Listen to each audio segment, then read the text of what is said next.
안녕하세요. 경제창위 이자연입니다. 한 주간 잘 성공 투자하셨습니까? 증시가 상당히 어렵습니다. 우리 증시는 지난 이제 6월 달부터 한 두 달여간 변동성이 제한적이지만 불규칙하게 갇혀 있고, 미국 증시는 상당히 특이합니다. 최근에 미국 증시가 실적 시즌에 이제 하이라이트 구간을 지나고 있는데, 실적이 주가에 반영되지 않는 아주 독특한 모습을 보여줍니다. 미국은 펀더멘탈 베이스, 실적 베이스이기 때문에 지금처럼 실적이 반영이 안 되는 경우는 상당히 드물죠. 80%가 넘는 기업들이 예상보다 좋은 실적을 발표했고, EPS도 가이던스가 많이 상향이 되었는데, 이런 기업들의 평균 주가 상승률이 불과 0.2%입니다. 거의 반영이 안 되었다는 건데, 그렇다면 이제 미국 증시도 실적 기반 펀더멘탈보다는 지금은 모멘텀이 증시를 좌우하고 있다. 결국 이 모멘텀에 따른 수급 논리에 따라서 증시가 하루 단위로 급등락을 반복을 하고 있습니다. 이럴 때 상당히 이제 주가를 예측하기도 어렵고 대응하기도 상당히 어렵습니다. 이럴 때 어떤 얘기를 드릴까 하다가, 이런 변동성 장세에서 이 부분을 제가 뭐 아주 세밀하게 이걸 맞춰서 어떤 대응 전략을 말씀드리는 것보다는 이 구간에서는 사실 한 발 물러나 있는 게 맞고요. 이 장세 이후에 지금 이제 실적 시즌이 거의 마무리가 되고 있기 때문에 이 장세 이후에 장세를 지난번에 좀 예측을 말씀을 드렸습니다. 그때 이제 제가 말씀드렸던 얘기가 골디락스 얘기를 드렸는데, 최근에 이제 제가 한두 달 전에 골디락스 얘기를 했다가 최근에는 많은 분들이 이 골디락스에 대해서 얘기를 하십니다. 요거를 좀 현재 시점에 맞게 조금 자세하게 한번 풀어보도록 하겠습니다. 골디락스는 원래 이제 전래 동화죠. 우리가 다 알고 있습니다. 제가 정말 못 부르는 노래인데, 원래 이 노래와 연관이 있죠. 곰 세 마리가 한 집에 있어. 아빠 곰, 엄마 곰, 애기 곰. 바로 이 얘기입니다. 이 곰 세 마리 얘기가 바로 이 골디락스 얘기죠. 영국의 전래 동화죠. 이 골디락스라는 금발의 소녀가 어느 날 이 곰 세 마리가 사는 집에 찾아갑니다. 그때 마침 아빠 곰, 엄마 곰, 아기 곰은 외출 중이었죠. 그래서 그 집에 아무도 없는 곰 세 마리 집에 들어갔더니 딱 들어가 보니까 따뜻한 죽과 뜨거운 죽과 차가운 죽, 죽이 세 그릇 있는 겁니다. 아빠 곰은 아주 큰 그릇에 뜨거운 죽이 있고, 엄마 곰은 작은 그릇에 아주 식은 죽이 있습니다. 그리고 애기 곰은 먹기 좋은 미지근한 죽이 있었죠. 그래서 골디락스는 뜨거운 죽과 차가운 죽 사이에서 미지근한 죽을 먹죠. 그게 적당하게 가장 좋다라는 거죠. 그리고 의자도 역시 그렇게 앉았다가 마지막으로 이제 침대에 가니까 아빠 곰은 넓고 아빠 곰의 침대는 딱딱하죠. 엄마 곰의 침대는 좁은데 너무 푹신합니다. 애기 곰의 침대가 적당하게 사이즈도 맞고 푹신푹신한 것도 적당했죠. 거기서 숙면을 취합니다. 그렇게 자고 있는데 갑자기 엄마, 아빠 곰, 애기 곰이 들이닥치죠. 놀란 골디락스가 도망을 간다는. 그러니까 이 얘기가 원래 이제 골디락스 전래동화 얘기입니다. 근데 이게 어떻게 경제 용어에 쓰이게 되었냐면, 80년대 이후에 중국이 개혁 개방을 70년대 이후에 하고 전성기에 성장 가도를 달렸던 2000년대 초반, 2004년, 5년 요때인데요. 2004년도에 중국이 어떻게 저렇게 경기 침체도 겪지 않으면서 성장을 계속해서 이어갈까? 이런 아이디어한 상태를 어떻게 할까라고 했을 때, 파이낸셜 타임즈에서 그때 처음으로 저건 골디락스와 비슷하다. 그러니까 아주 뜨겁지도 아주 차갑지도 않은 미지근한 상태지만 저게 뭔가 나쁘지도 않고 크게 또 좋을 것도 없다는 상태에서 계속 간다는 의미로 골디락스라는 표현을 썼습니다. 그때부터 이제 이 골디락스가 마치 이제 경제 용어처럼 쓰였죠. 침체에 가지 않으면서 적당하게 성장해가는. 그러니까 뭐 우리가 생각하는 중국으로 치면 뭐 중용 이런 표현을 많이 쓰는데 거기에 해당이 좀 되는 거죠. 그래서 이 골디락스 썼는데 최근에 골디락스 얘기가 나옵니다. 그러니까 사실 좀 아이러니한 게 이 골디락스에 불을 지핀 거는 지금까지 가장 증시를 압박했던 바로 연준입니다. 파월입니다. 그러니까 이 파월에서 입에서 올 초에 마일드 리세션이라는 부분이 계속 나왔고, 심지어 4월, 5월 넘어갈 때는 노랜딩에 가까운 얘기를 했습니다. 그리고 최근에 다시 심각한 시비한 경기 침체가 없다는 얘기를 합니다.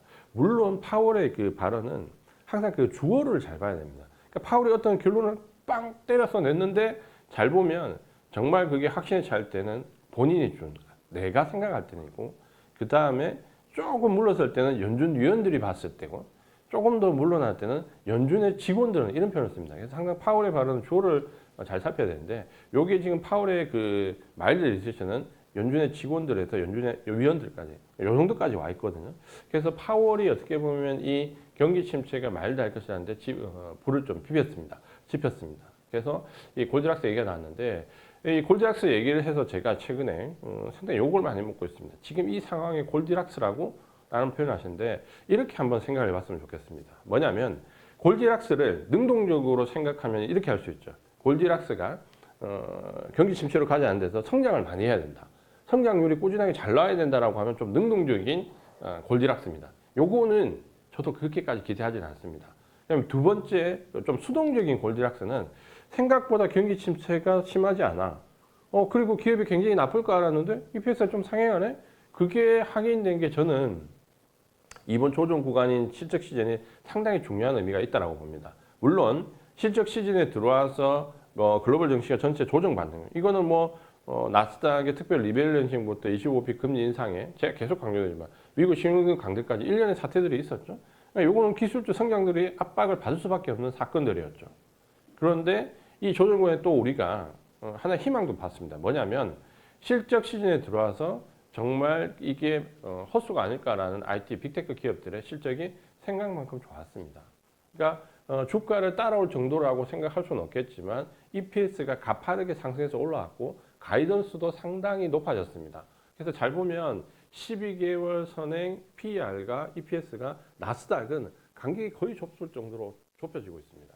그러니까 이걸 본다면 골디락스의 가능성이 좀 보인다는 거죠. 다만 지금 주가가 너무 빠지니까 지금은 이 빠지는 주가에 대응하는 데 집중할 수밖에 없겠지만 우리가 조금 더 생각해 보면 결국 이 골디락스라는 거는 잘 생각해 보세요. 미지근한 죽이잖아요. 뜨거운 죽은 어떻게 해야 됩니까? 식혀야 됩니다. 차가운 죽은 데워야 됩니다. 그럼 이 뜨거운 죽이 뭘까요? 그건 빅테크 기업, 성장주 위주의 기업들, 주가가 많이 올랐던 기업들이 어느 정도 과열을 시켜야 된다는 거죠. 그러니까 그 뜨거운 죽이 어느 정도 미지근한 죽이 돼야 된다는 거죠. 그럼 반대로 굉장히 차가웠던 쪽, 그건 당연히 경기 민감주들이죠. 올 초에 중국의 리오프닝 기대에서도 박살이 나고, 미국에서도 마찬가지고. 그러니까 이렇게 했던 경기 민감주들은 최근에 주가 흐름이 상당히 좋아지고 있습니다. 그러니까 이 경기 민감주들은 오히려 데워지는 과정이 있죠. 그러면 뜨거운 죽인 IT 빅테크 기업들은 식히는 과정이 있고, 차가운 죽인 경기 민감주들은 데우는 과정이 있습니다. 결국은 이 두 가지가 어느 정도 미지근한 쪽에서 접점을 찾을 때 저는 골디락스가 펼문화될 거라고 봅니다. 그렇다면 지금 이 실적 시즌이 이제 아마도 다다음 주 한 2주 정도면 엔비디아 실적이 발표될 때쯤이면 거의 마무리 단계로 들어가는데 그 마무리 단계 이후부터는 우리가 또 새로운 증시를 생각을 해볼 수 있다는 거죠. 그래서 그거는 제가 계속 강조드렸던 골디락스 장세가 펼쳐진지 좀 봐야 되고 그렇다면 생각해 보십시오. 지금 이 조정 구간에서 뜨거운 주기 식히는 과정에서 IT들이 조정을 많이 받습니다.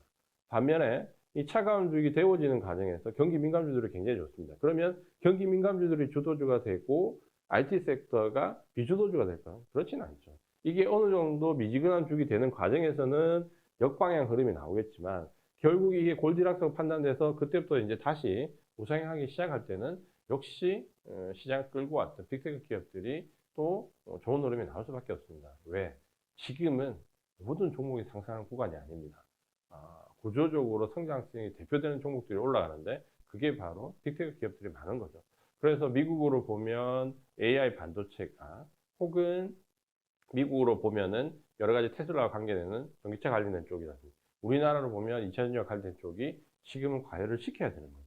과열을 시켜야 되는 거고 이게 시켜지는 이후에는 정말 개별 종목별로 실적 베이스로 올라가는 장세가 펼쳐질 수 있습니다. 자, 그렇다면 마지막으로 투자 전략을 어떻게 세워야 될까요? 지금 이 구간에서 내가 데워지는 경기 민감주들 거래를 해야 되죠. 그러니까 요거는 스윙 종목으로 생각하시고 긴 호흡 말고 조금 짧은 호흡으로 경기 민감주들은 대응을 하시고요. 반면에 조정을 받고 있는 좀 시키는 과정에 있는 빅테크 기업들은 조정을 조금 기다렸다가 미지근한 상태쯤 왔다라고 생각되면 비중을 그때 가서 확대를 해서 주도주로 끌고 가야 되겠죠. 그러면 데워지는 경기 민감주들은 스윙 종목으로 식혀지고 있는 빅테크 기업들, 우리로 치면 반도체라든지 혹은 자동차도 해당됩니다.